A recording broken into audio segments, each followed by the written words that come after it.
Hello, hello, hello. Hi. Happy Friday, everyone. Yes. Happy The Friday. background looks a little different, doesn't it? I am in Maryland. Coming to you from my parents' home. It was beautiful out this morning, but it's raining right now, but I don't care. It's just so cool to be in a different place. It feels good to get out of Florida for a minute. Yeah. So how are you doing? Beautiful. I'm doing good. Week was good. Good. I'm excited for the weekend, even though it's going to downpour on us. But no, there's a tropical storm. What the heck? The Northeast gets it. How's everyone else doing? I want to give everyone a few minutes to just come on here. It's raining in Kissimmee. I'm sorry, Kissimmee. Yeah. I'm glad I'm not. Well, you guys probably have really, really hot, humid rain. Here it's like 80 degrees. It's kind of cool. There's a breeze. It's very strange to be out of the Florida rain. It's not that tropical rain like we're used to down there. Yeah, when it rains up here, it cools down a bit. Yeah. Like, open the windows. Yeah, we can't do that in Florida. It just gets hotter after it rains. So today, guys, we are going to be talking about a great word. If you guys were with us on our Wednesday Wisdom, we are bringing these words to you live on Instagram every Wednesday, and then taking it from how we can have fun in our life, now taking that word, how can we have fun with our cameras? Hey, Mary. Hey, Diana. Hey, Denise. Thanks for joining us. I just want to give everyone a few minutes to kind of get on here before we really get started. But anyway, these words, we've been coming to you every week, and it's been awesome. It's really making me think hard. I think it's challenging Alicia and I to even just look at our own work a little differently, to be able to give you guys some great, valuable information every week, but also not overwhelm you, right? I want you guys to feel like every time we give one of these tips, it's something that you can just add to all the things that you've been learning, right? So last week, the word was it focus? Who was with us last week, if you remember? Yeah, that or clarity. I could look it up on the calendar. So we are going to dive deeper into the word focus by talking about another word that relates to focus called depth. And I know those of you who are here with us now, we're all photographers. We all love taking pictures. So I'm sure what's the first thing you think of when you think of the word depth, Alicia? What comes to mind when it comes to photography? Depth of field. Yeah, right? We always think depth of field. So I want to say it right off the bat, guys, we're going to give you much more in this little class than just talking about depth of field. And actually, I want to back up and talk about something that is not more important than depth of field, but it's just as important. And I'm going to start with a quote. This is a perfect quote. I love it. So, and I don't know who said this quote. I think it's anonymous. So it says, great photography is not about depth of field. It is about depth of feeling. So I love this. And I think those of you who are with us, we're all about creating that real story, that authentic story. And so we really do have to think about how we feel, how the viewer's going to feel, how the subject feels in the scene. And that's our first question we ask ourselves, right? Is why? Why do I want to pick up the camera? What feelings am I connecting to in this scene, right? So I just want to, I feel like I want to emphasize that right from the beginning, guys, because the tips we're going to give you today, even Alicia and I, we kind of reviewed. She's going to share a shoot with you, which will be cool for you to see how she does a whole photo shoot. But even as we reviewed them, as always, we both saw things a little differently. And so if you want, Alicia, do you have control over the mouse? You can kind of bring it up now. Yeah, I'll pull it up while you talk. Let's see. So there were shots that she originally showed me, and I'm like, yep, that's definitely depth. That'll be great. We can use that one. And then we said, let's just look through the whole shoot again and see if anything pops out. So I want to talk to you guys about depth as you see these photos come across the screen. Can everybody see my screen? Yeah, can everyone see Alicia's screen? Let us know that you can see that cute little baby. So what I want to do is give you guys this understanding of how even as professionals, we don't even realize it, but we are naturally looking for depth to create a better picture. So it's about depth of feeling, right? How do I feel connected to these kids, to this family? How do I work with their personalities, diving deeper into that moment with them? But it's also about this candidness, right? Alicia will talk a little bit more about the shoot, and having to work with your subjects, and all of a sudden you see more depth by coming at it from different angles and things like that. So I'll let you kind of take it from here, Alicia. Yeah. I mean, going into this shoot, I knew it would probably be a decent shoot. It was a beautiful day. It was a beautiful house, beautiful yard. So I knew I had a lot to work with. But they have a 2-year-old and a newborn. So I knew automatically that I was going to have a tough time keeping the 2-year-old still. So I ran with it and I explained to them, just go with it. Like, let's try and do some candids when she kind of gets up and walks around. No big deal. But Danielle was saying, even with this on their front, little porch area, that you can see the depth even in a very small kind of shallow space. But I was able to create it a little bit. Can you see? I don't know if you can see my mouse. Yeah. With adding a little bit of like the foreground of like some of the plants. So I got a little bit down more on their level. Yeah, you see that? I didn't even notice that before. So scroll up a little bit. So see that first picture, guys? They're kind of set back into the porch, right? Oh, this so one? When you think of, yeah, the middle, this first row, all of these, they're kind of set back into the porch, right? And she's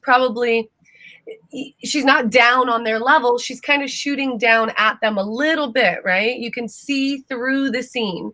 You can see your foreground, the ground, the steps, and then you can see beyond them. But they're very close to their background.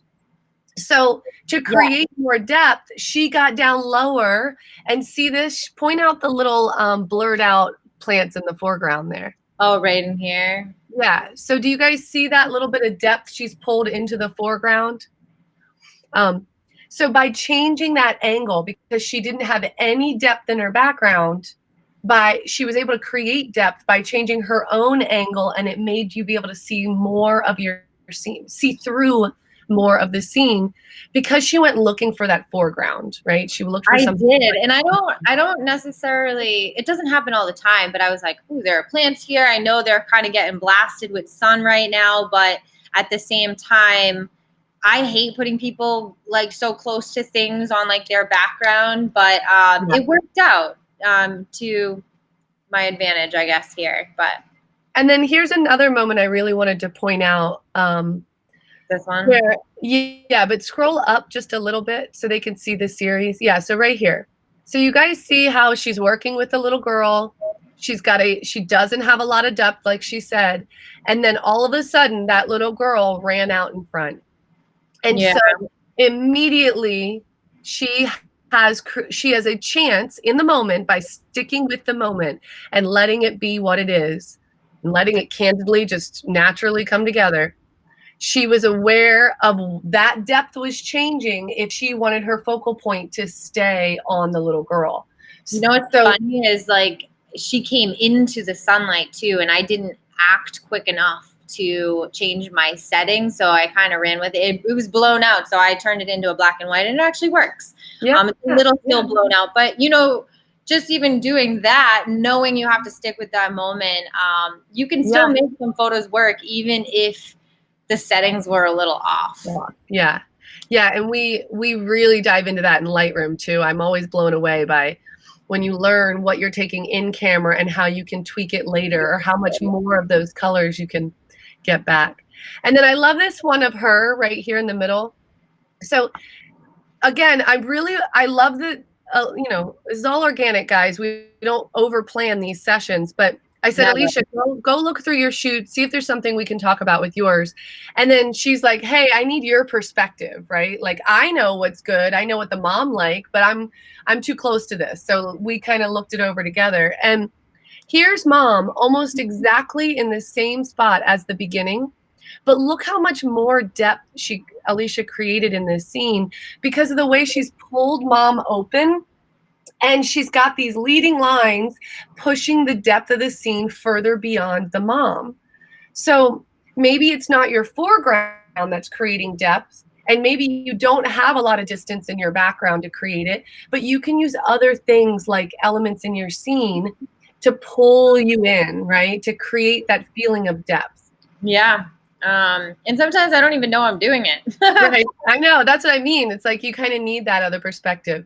This is another great example. What do you guys see when you see these three? Can you imagine just for a minute if you were Alicia? That's what I'm doing right now. I don't know what she was doing in this moment. I was actually freaking out a little bit.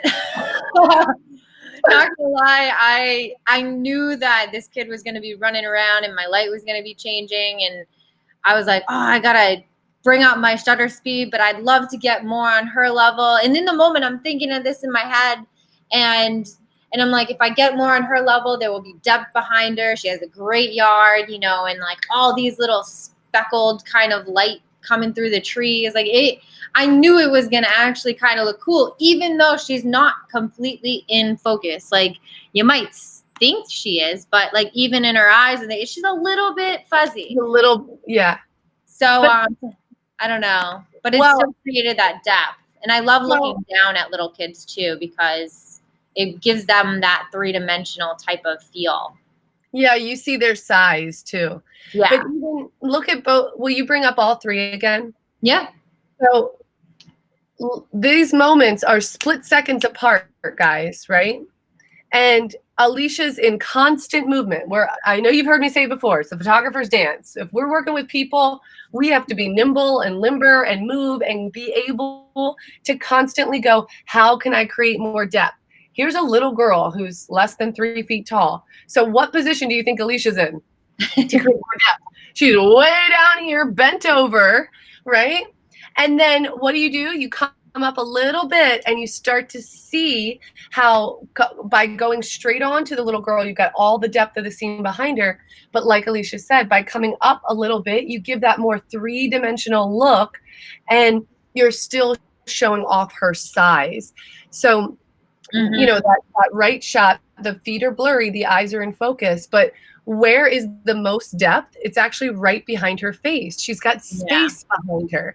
So that length, keeping the focus on the eyes, but it's all about Alicia's angle that is creating the dynamic of depth in the scene, right? She's being very intentional and conscious of what angle is going to create the depth that makes sense for this picture. Portraits straight on are great. I love that one on the right there of the little girl. Oh yeah, she's a cutie for sure. I mean, and that's what, like, you just got to go with the moments. Like, he was crying, she's coming over to give him a binky. Like, it's cool to just go look at, like, they're fist pumping. There's some depth behind them there, but you can see it even in this shot. Like, there's depth, I love that. So how cute is that? Go to the one right after it and look how different these moments are. So, this is obviously was trying to get a shot, right? Trying to plan for a before pose. But you have this moment where the little girl is running in front of dad, right? Yeah. So coming at me so close to my camera lens. Yeah, you're immediately seeing that depth. Now, guys, if you're setting up a shoot, I know we're showing portraits, we do a lot of portrait shoots, but there's a difference between having the ability to use your space and create depth, right? But there's also this idea that sometimes we don't get to create it. We don't get to change our f-stop. We don't get to, have this wide open space that already creates depth in our scene. Sometimes we don't have that option, right? No, right. You're so right. There's a couple things I want to kind of point out because your lens has a lot to do with your depth, okay? Not just your f-stop, but let's think about your zoom, okay? So Alicia and I are shooting with 24 to 70 millimeter lenses. They're f2.8s. It's a very standard portrait lens. And we have that f-stop 2.8 across the board. Our rule of thumb, if you haven't heard us say this, guys, is if you're shooting people, the number of people in your photograph should dictate what your f-stop should be. So if you're shooting 3 people, you should be at least at f3.5. If you're shooting 5 people, you should be at least at 5.6, if not, 7.63. So when she's doing this shoot, even though she's got 2.8, you're probably not at 2.8 the whole time, right? No, I was probably around, I'd say 4 or 3.8 for the most of it. But when I was doing, like, say that family, like sitting right here, I might have went up to 5.6 just to make sure that all their faces are in focus. And I constantly had to tell them to try and get on the same plane too. So one head is not further behind than the other. That's huge for, when it comes to depth of field.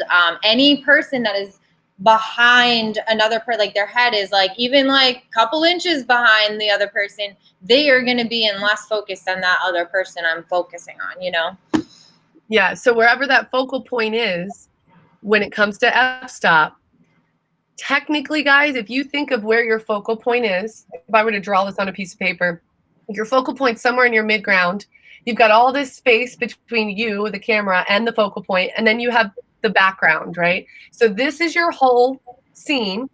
Your depth of field is the front to back of your scene that is in focus. So Alicia's shooting at 5.6, but so that depth of field, 5.6 depth of field, is good for about 5 heads. That doesn't mean 1 head, 2 head, 3 head, 4 head. It doesn't mean 5 heads this way. It means if you have a group of people, you can't possibly get all their eyes on exactly the same focal plane. So you're giving yourself leeway of if someone's in front or behind. Yeah. Your goal then is to focus on the middle of your depth of field, right? So if if you've got a baby in the middle and some people around the edges or front, that baby's in the middle of your depth of field. That's where you should focus. That's the eyeballs you should focus on. Like right here, I was focusing on him, and then it started blurring out as you I kept them in the foreground. Jeez, where did I go there? Them in the foreground a little bit. Sorry. And you can see how they're blurry. So that's so think about that. Pretty lit. His arms are what, like 2 feet? He's holding the baby out. Go back to that picture, please. In that picture, that one right there. Yeah. So his arm is out, guys.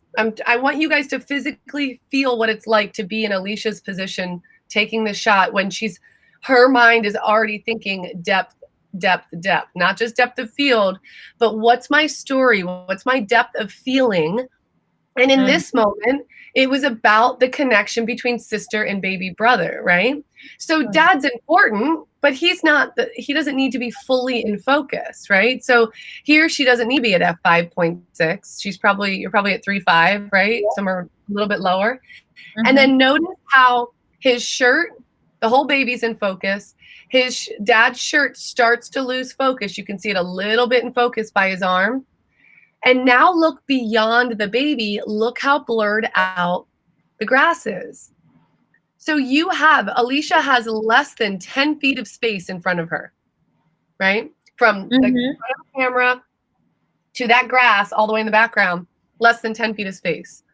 But because I want to point out 2 other things with this shot, which you may remember, but you may not. It's okay. She is physically close. Do you know how I know she's physically close without her having to tell me that? Because the dad's head, the dad is taking up about 1/4 of this whole frame. He is physically close to the camera, right? She's not back there shooting at 300 millimeters zoomed into this. she is physically close, getting intimate with her scene, and she is then pushing her focal point past the foreground. She's looking and focusing on the midground. And I guarantee you she was doing a little bit of this. Oh, yeah. Her angle, right? To figure out that depth of field and figure out where that focal plane is, where, your lens is technically about at the same angle that his head's at. You might be a little bit more angled down.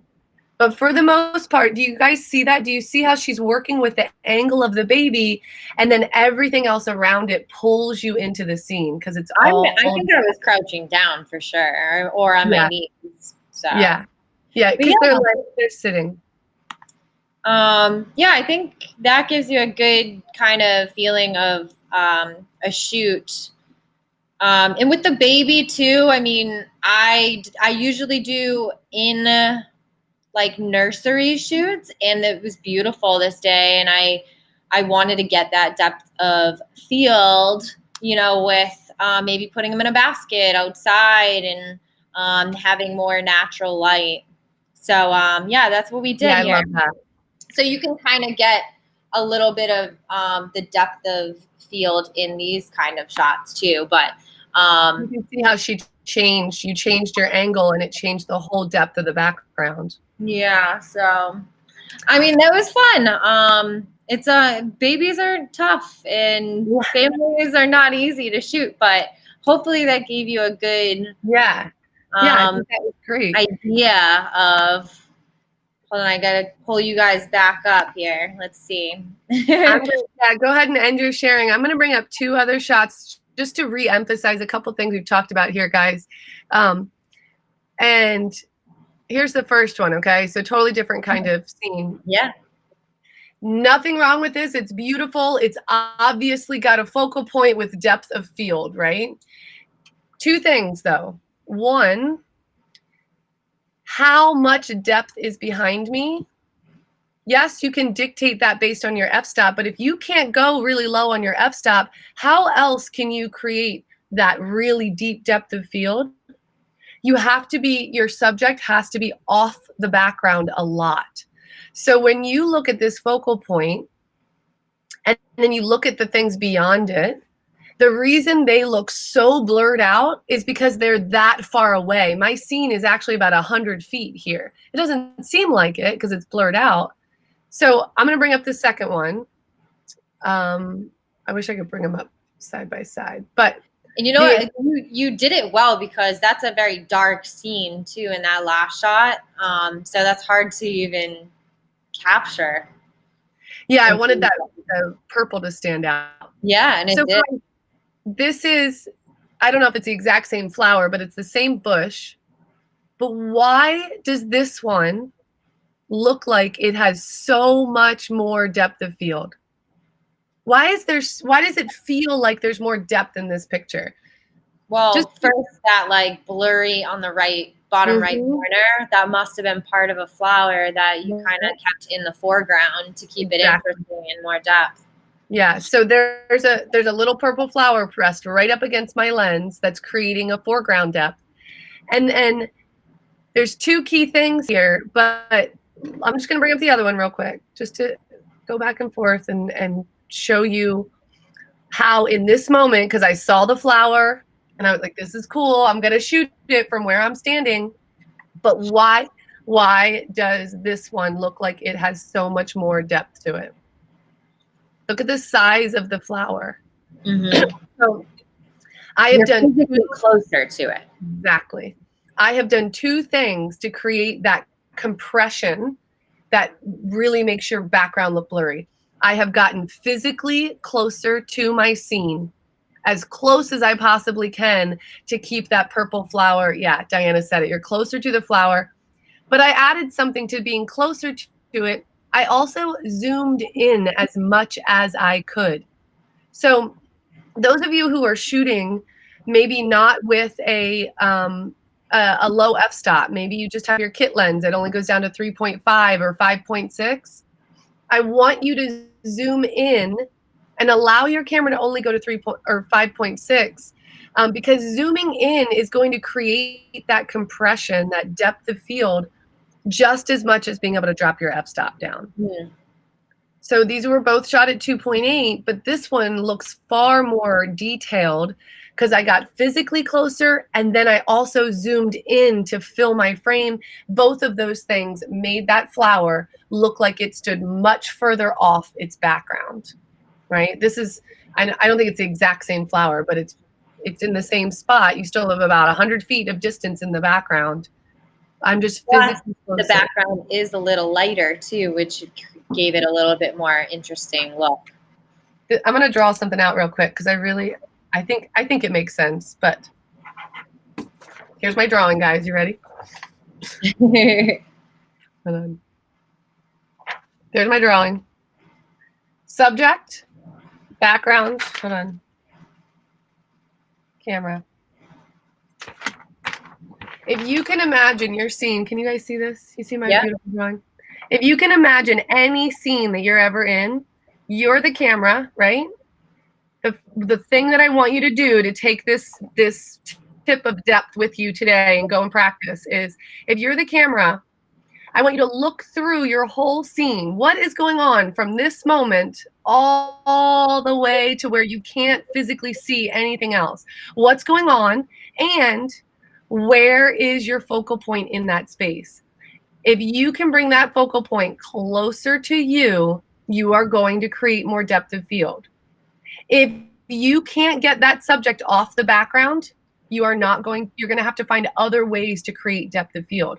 But by pulling your subject way off that background and closer to your camera, it's the same thing as when you zoom. It's called compression. You're physically bringing your subject bigger and closer in the frame, and it's going to make it look like it's coming off its background even more. I like that. I like that drawing. Oh yeah, I'm a great drawer, aren't I? No, it's great to see. I'm a visual person anyway. So yeah. I don't know if anybody else is here to see that, and then be like, all right, you can zoom in or get close to that subject. But I think I'm more aware now, and it's taken me a long time to get there, but more aware when I get to a shoot, or I'm shooting anything for that matter. I'm looking at what's in the background far away, and if that's going to make sense, and what possibly that could look like through my camera at a certain aperture to create that depth. So when you hit that right, it's nice. It feels good. And that's a good kind of thing to kind of wrap up on, guys, is we're all about depth. Like, how do we create depth? You have to be fully aware of your background, not just your subject, which is probably in your foreground, right? Unless you're really going for crazy depth coming out of your foreground. So we're constantly looking at our subjects. We're learning how to move around our subjects, watch the light, become more aware of all these elements we're talking about. But we can never forget how important that background is. And if you train yourself to go subject, background, you will immediately go, oh, I want to move them like this. It will be natural. Guys, we've said that from the beginning. Everything we're teaching you it is natural to the human body and brain to want to create depth. It's how our eyes can hone in and focus on things. So if you look at your scene, not as a person that's just in the scene, but as a storyteller or someone who's going to capture this scene, you start saying foreground, midground, background. How can I create depth, right? Look at what's going on in your background. If it's super busy over here, but you have a nice blank empty space over here, or if this color is really dark and is blending in your foreground, even just pulling things off each other by looking at where your subject is sitting on that background, by moving yourself around, you're going to create that depth. So start there this weekend. If you're going to get your camera, when you get your camera out and go start with that. Just take a gander at the whole scene and ask yourself, how much depth do I actually have? What is the depth of feeling that I want to create, right? What's that feeling I'm connected to, or I want this story to really be about? Remember the baby. Remember Alicia's shoot. It was a family photo shoot, but every single click has a different feeling, has a different story to tell. So going from crazy 2-year-old to newborn baby, her depth changed, right? She's not shooting the newborn baby straight on. She's shooting over top and bringing you into him. But that little girl, she got down on the little girl's level and shot across her, right? So think about the story you're connected to and how your feeling is going to help create the right kind of depth in your scene, right? And if you want every inch of your scene in focus, I think I just posted a landscape on Instagram yesterday. There's wildflowers in the foreground. You've got the cliffside, the ocean, and the mountains in the background. If you want to create depth of field and you're not thinking about your f-stop, like you're shooting a landscape, get more of your foreground, midground, and background into your scene.